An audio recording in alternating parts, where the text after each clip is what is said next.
अहमदनगर जिल्ह्याच्या शेवगाव पाथर्डी विधानसभा मतदारसंघात भाजपमध्ये गटबाजी निर्माण झाल्याने मतदारसंघात पर्यायाने भाजपला ग्रहण लागले असल्याचे चित्र दिसून येत आहे।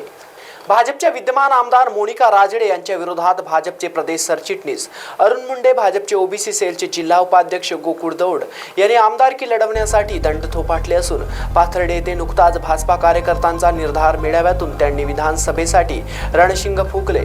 परंतु पक्षश्रेष्ठीने आमचा विचार करून निर्णय घेतला नाही तर आम्ही कोणताही निर्णय घेणार असल्याचे अरुण मुंडे व गोकुळ दौड यांनी म्हटले आहे। भाजपात पक्षांतर्गत दुफळी निर्माण झाल्याने ही निवडणूक कोणाच्या पाथ्यावर पडणार अशी सुद्धा चर्चा जिल्हाभर चालू असल्याने रणधुमाळीला मात्र जास्तच वेग आलेला असल्याने जिल्ह्याचे लक्ष या मतदारसंघावर लागले आहे। यावेळी शेवगाव तालुकाध्यक्ष तुषार वैद्य, दीपक पाटील, सुनीता दौड, बाळासाहेब सोनवणे, भीमराव फंदे, बाळासाहेब कोडगे आदी सहकार्यकर्ते मोठ्या संख्येने उपस्थित होते। महाराष्ट्र T24 साठी जयप्रकाश बागडे यांची रिपोर्ट।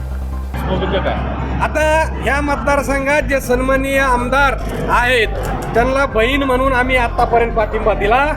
आता बहिणीची वेळ आली की भावाच्या पाठीमागे उभा राहण्याची आणि 2 टर्म त्यांना आमदार केले। आता त्यांनी थांबलं पाहिजे आणि सर्वसामान्यांमध्ये काम करणारा मी असन, गोकुळ भाऊ असन, आमच्या पाठीमागे त्यांनी उभं राहिलं पाहिजे। पार्टीचे कार्यकर्ते तोडण्याचा प्रयत्न केलेला म्हणून आज या ठिकाणी आम्ही अरुण भाऊ आणि मी त्या ठिकाणी पार्टीचं काम करत आहोत आणि काम करत असताना आम्ही पार्टीला सांगितलं तर ह्यावेळेस निष्ठावान आणि पार्टीच्या लोकांचा विचार केला पाहिजे।